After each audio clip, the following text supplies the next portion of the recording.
محسن نقوی کے اسٹیٹمنٹ سے کہانی شروع ہوئی، صحیح کیوس پھیلا، کوہرام مچا رہا ہے، گونجال تھا سیاست میں 2-4 دن کے لیے. اب وہ وضاحتیں دیتے پھر رہے ہیں اور کہتے ہیں جب وضاحتیں آنے لگ جائے نا کہ حکومت کہیں نہیں جا رہی تو اس کا مطلب ہوتا ہے کہ جا ہی رہی ہے. اب تو اس پہ کیا کہیں؟ دیکھیے بات یہ ہے کہ محسن نقوی سے جو کام لینا تھا وہ لے لیا. ہاں. انہوں نے ایک بات کرنی تھی وہ کر دی. ابھی میں ایک اور آپ کو بات بتاتا ہوں، یہ صرف یہاں تک محدود نہیں ہے کہ سسٹم تباہ ہو گیا.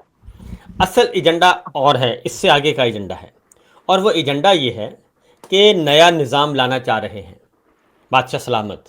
یہ میں آپ کو خبر دے رہا ہوں، نیا نظام لانا چاہ رہے ہیں. اس نظام کو سمیٹنا چاہتے ہیں، وہ مستقل رہنا چاہتے ہیں. اور ایک اور جگہ پہ بات ہوئی، اور اس جگہ پہ یہ بات ہوئی کہ دیکھیں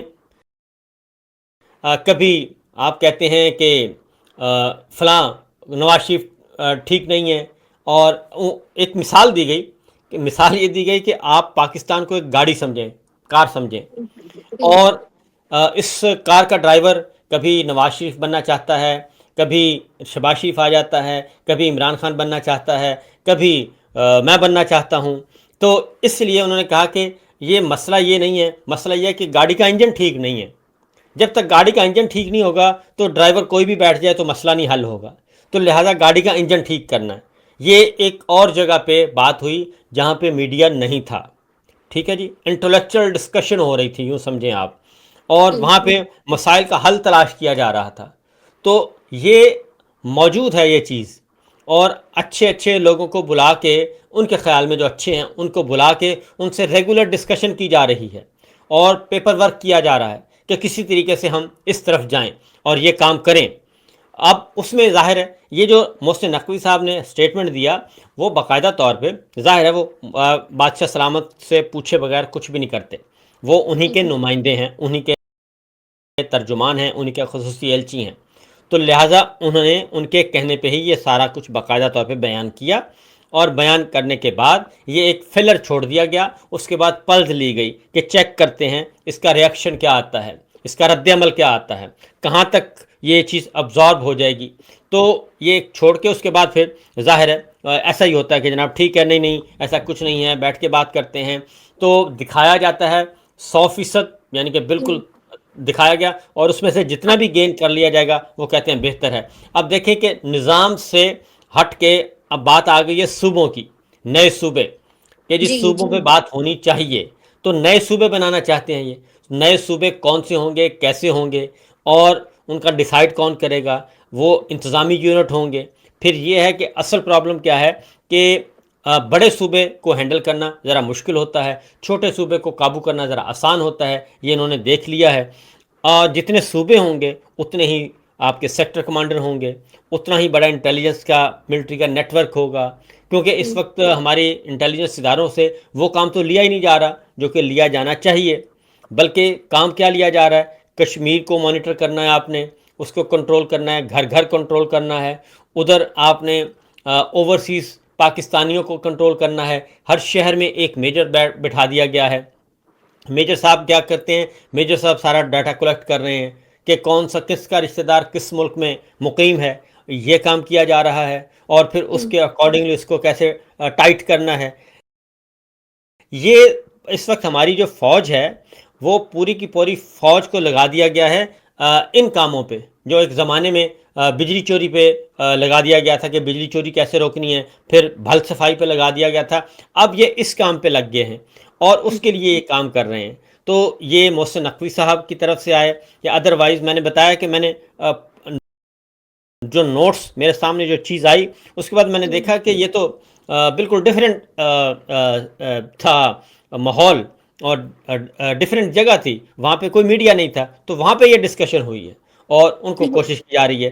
پھر ایک اور ذہن میں آپ رکھیے گا، جو ہود بھائی نے بات کی ہے کہ 25 یونیورسٹی کے چانسلر تھے، جی وہ 25 جی نہیں جی تھے. آئی ایس پی آر. جی ہاں جی، اچھا. D G I S P R نے جو بلایا وہ 25 نہیں تھے، وہ 200 سے زیادہ تھے.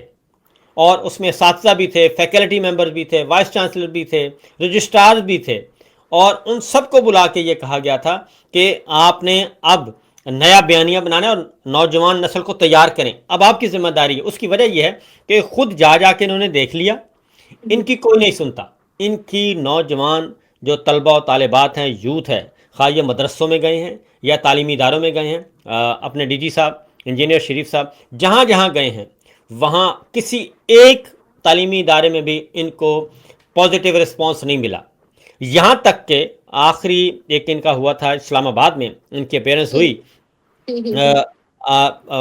کام سیٹ تھا یا نس تھا، میرے ذہن میں نہیں تھا، کوئی ایک ادارہ تھا، تو وہاں پہ یہ گئے اور اس سے پہلے طلبہ کو فارم فل کروائے گئے طلبہ و طالبات سے کہ کس کس نے اس کو اٹینڈ کرنا ہے، ان کے فون نمبر لیے گئے، ان کے آئی ڈی کارڈ لیے گئے، اور اس کے بعد وہ لسٹ بھیجی گئی آئی ایس پی آر، پھر انہوں نے ویٹ کی، چیک کیا، اس کے بعد انہوں نے کہا کہ یہ بھی کریں کہ سوال کس کس نے کرنا ہے، پھر سوال کس کس نے کرنا تھا، وہ سوال کیا کیا سوال کرنا ہے، پھر یہ کیا گیا، اس کے باوجود وہاں پہ جھڑپ ہو گئی، اور جب انہوں نے 1 پوائنٹ ایجنڈے پہ آئے اور قیدی نمبر 804 کا ذکر آیا تو وہ سارے کے سارے طلبہ و طالبات کھڑے ہو گئے بشمول اساتذہ کے، اور وہاں اچھا خاصا امبیرسمنٹ ان کو ہوئی، اس کے بعد یہ کہیں نہیں گئے۔ تو اب اساتذہ کو کہا جا رہا ہے کہ اب آپ کی ذمہ داری ہے کہ آپ نے ان کو بنانا ہے، ہمارے حامی بنانا ہے، اور صرف ہمارے بارے میں سوچیں اور کسی کے بارے میں نہ سوچیں۔ تو یہ چیز موجود ہے، تو ان کو سمجھ نہیں آ رہی کہ اس طرح سے تو یہ کام ہونا نہیں ہے، یہ کام ایسے نہ ماضی میں کبھی ہوا نہ آئندہ ہوگا، اور یہ اچانک یہ معاملہ، اور خاص طور پہ جب انڈیا کا معاملہ ہوا اور انڈیا کے جو کاکروچ نکلے تو اس کے بعد ان کے اندر بہت زیادہ بے چینی پائی جا رہی ہے۔ آپ نے دیکھا کہ اس کا اثرات یہ ہوا کہ کشمیر میں انہوں نے زیادہ طاقت استعمال کرنا شروع کر دی، تو پرابلم ہے کہ ان کو چاہیے کہ ہمیں دوام چاہیے، وہ دوام مل نہیں رہا۔ صابر صاحب، آپ خود بھی کہہ رہے ہیں کہ ان کے اندر سوچ موجود ہے، تبھی وہ کہا گیا ہے یونیورسٹیز کے وائس چانسلر کو، اور جو ساری کہانی آپ نے بیان کی، سوچ موجود ہے، سب کچھ ہے، تو پھر نظام لپیٹ کر کوئی اور نظام لانے کی کوشش کیسے کی جا سکتی ہے؟ کیونکہ کوئی اور نظام بھی تب تک جب تک عوام کی چوائس سے نہیں آتا وہ تو پھر ایسے ہی ٹوٹا پھوٹا ہی ہوگا۔ اور پھر یہ جو ہمیں دکھایا کچھ جا رہا ہے کہ جی بڑے اہم لوگوں کی ملاقاتیں 3 شخصیات کی اور نئے صوبوں پر، یہ صرف دکھایا جا رہا ہے مطلب۔ یہ بالکل دکھایا جا رہا ہے، اس میں نیت صحیح نہیں ہے، نیت یہ نہیں ہے کہ پاکستان کو ٹھیک کرنا ہے، نیت یہ ہے کہ میرا کنٹرول ہونا چاہیے۔ یہ ہر ڈکٹیٹر کا یہ ایشو ہے، وہ جنرل ایوب خان سے لے کے پرویز مشرف صاحب تک یہی رہا ہے، اور پھر اب انہوں نے کہا کہ ہائیبرڈ نظام، کیونکہ اس ہائیبرڈ نظام پہ یہ بڑے خوش تھے، فخر سے کہتے تھے کہ یہ ہائیبرڈ، اور پھر ہائیبرڈ پلس کی ٹرم آ گئی تھی کہ یہ ہائیبرڈ پلس ہے، تو اس لیے ہائیبرڈ پلس بھی نہیں چل رہا۔ معاملہ یہ ہے کہ کیا پاکستان آگے بڑھ رہا ہے، پاکستان کسی ایک شعبے میں ترقی کر رہا ہے، کیونکہ یہ وہی سارا کچھ ماڈل امپلیمنٹ کر رہے ہیں پاکستان میں جو اسرائیل میں ہے، جو مصر میں ہے، یہ کوریا میں ہے، وہ والے ماڈل ادھر لے کے آ رہے ہیں، اور سیدھا سیدھا میں تو اس سے زیادہ وہی میں کہتا ہوں کہ بجائے اس کے کہ یہ حرکت کریں، بھئی اعلان کر دیں کہ خلیفہ ہوں میں، امیر المومنین میں ہوں، اعلان کر دیں، باقی سارا کچھ سمیٹ دیں، ڈائریکٹ آ جائیں، ڈائریکٹ آنے کے بعد یہ سارا پارلیمنٹ بھی بند کریں، خرچے کم ہوں گے، پارلیمنٹ بند کریں، چاروں صوبائی اسمبلیاں، سینٹ، ایوان صدر، گورنر سے سارے خالی کریں، جیسے مارشل لا دور میں ہوتا ہے، اور وہ یہی کرتے تھے کہ مارشل لا ایڈمنسٹریٹر آ جاتے تھے صوبوں میں بھی، اور وہ اپنا کنٹرول سنبھال لیتے تھے، تو یہ اتنا خرچہ بھی کر رہے ہیں اور اتنے لوگوں کو بھی پال رہے ہیں، کبھی شہباز شریف کو، کبھی نواز شریف کو، کبھی مریم صاحبہ کو، کبھی بلاول کو، کبھی کسی کو، کبھی زرداری صاحب کو، ان سب کو پال رہے ہیں۔ ان سب کو پالنے کی ضرورت نہیں ہے، ڈائریکٹ آئیں اور کہیں جناب آپ سب کی چھٹی، میں آ گیا ہوں، میں امیر المومنین ہوں آج کے بعد، اور میرے ہاتھ پہ بیعت کریں، جو میرے ہاتھ پہ بیعت کرے گا وہ فلاح پائے گا، ورنہ باقیوں کا انجام ایسا ہی ہوگا، کیونکہ یہی سلسلہ چل رہا ہے۔ یہ منافقت نہیں ہو سکتی کہ آپ آئین بھی رکھیں اور عدلیہ بھی رکھیں، میڈیا بھی رکھیں، کیونکہ انہوں نے گزارے ہیں اصل میں کوئی 8 سال سعودی عرب میں۔ پرابلم یہ ہے کہ 8 سال انہوں نے گزارے ہیں سعودی عرب میں، تو سعودی عرب کا نظام یہ دیکھتے ہیں، شاہی نظام ہے وہاں کا، کیونکہ ہمارے جو فوجی حکمران ہیں وہ زیادہ جو انسپائر ہوتے ہیں وہ یہ شاہی نظاموں سے ہوتے ہیں، کیونکہ یہ جاتے ہیں دبئی میں، شاہی حکم چل گیا، کوئی پرواہ نہیں ہے، سب کچھ، بحرین میں ان کے تعلقات ہیں، قطر میں ہیں، سعودی عرب میں ہیں، ان کو سب کو دیکھتے ہیں تو ان کی رال ٹپکتی ہے کہ ہمیں بھی ایسا ہی ہونا چاہیے۔ پھر کبھی کبھی، کیونکہ ضیاء صاحب کے زمانے میں یہ ضیاء صاحب کا کانسیپٹ ہے کہ اصل میں تو جو سالار ہے وہی رول کرتا ہے، سپہ سالار جو ہے، اور وہی آگے بڑھتا ہے. تو یہ ان کے ہاں دماغوں میں موجود ہے. اب چونکہ مزاحمت بہت ہو رہی ہے، نوجوان نسل ہے، یوتھ ہے، وہ قابو نہیں آ رہی. 8 فروری 2024 سے لے کے آج تک کشمیر میں آپ نے دیکھا کہ کوئی ووٹ نہیں ڈل رہا، لیکن یہ کہتے ہیں ووٹ بہت پڑ رہا ہے. تو اب مولانا فضل الرحمان صاحب بھی کہتے ہیں کہ جعلی الیکشن تھا، پیپلز پارٹی کہہ رہی ہے جعلی الیکشن، جعلی حکمران، جماعت اسلامی کہہ رہی ہے جعلی الیکشن، جعلی حکمران، بلوچستان کی جماعتیں کہہ رہی ہیں، خیبر پختونخوا ایمل ولی خان کہہ رہے ہیں. یعنی کہ جن لوگوں کو، اور آپ کے ایم کیو ایم والے کہہ رہے ہیں، یہ سارے ایک دوسرے کو کہہ رہے ہیں کہ یہ فارم 47 جعلی حکمران ہے، سارے ایک دوسرے کو کہہ رہے ہیں. اور اس کے باوجود آپ دیکھیں کہ جب یہ کہتے ہیں کہ جعلی حکمران ہے، اس کا مطلب ہے وہ کہتے ہیں کہ بادشاہ سلامت آپ نے جعلی نظام قائم کیا ہوا ہے. وہ بادشاہ سلامت کو کہہ رہے ہوتے ہیں. محسن نقوی صاحب کو جتنی گالیاں پڑی ہیں اس تجویز کے بعد، وہ محسن نقوی کو نہیں پڑیں، وہ ساری کی ساری تنقید ہوئی ہے فیلڈ مارشل پہ، کیونکہ تجویز تو انہوں نے دی تھی کہ جا کے یہ بات کریں، انہوں نے وہ کر دی. تو اس لیے یہ جتنا بھی کر لیں گے یہ اس طرح چلنے والا نہیں ہے کہ آپ کہیں کہ جناب سامنے کچھ اور ہو اور اندر سے کچھ اور ہو. یہ پاسبل نہیں ہے. اگر آپ نے گندم بیچنی ہے تو وہ گندم بتائیں گے، گندم سے چیزیں بنیں گی تو وہی بیچیں گے. یہ نہیں ہو سکتا کہ آپ گندم کے نام پہ کچھ اور بیچنا شروع کر دیں. سر پی ٹی آئی نے 27 ستمبر کو جو اعلان کیا اس پہ ہم کل بات کریں گے تھوڑا تفصیل کے ساتھ، لیکن آج ایک بڑا اہم معاہدہ ہوا ہے، ٹرائی لیٹرل ڈیفینس ایگریمنٹ. اس کو نیٹو ٹائپ کا کوئی معاہدہ کہا جا رہا ہے، لیکن اس میں سعودیہ، ترکی اور پاکستان تو ایک سائڈ پر ہو گئے ہیں، لیکن یہی ایکویشن دوسری جانب بھی ہے. یو اے ای، اسرائیل اور بھارت کہا جا رہا ہے کہ ایک کیمپ میں اب شامل ہو چکے ہیں.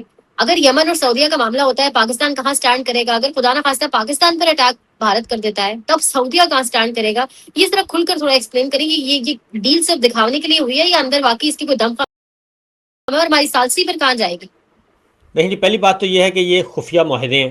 نمبر 1، ابھی تک اس کے بارے میں مجھے تو نہیں پتا، میرے علم میں نہیں ہے کہ کسی کابینہ کا اجلاس ہوا ہو.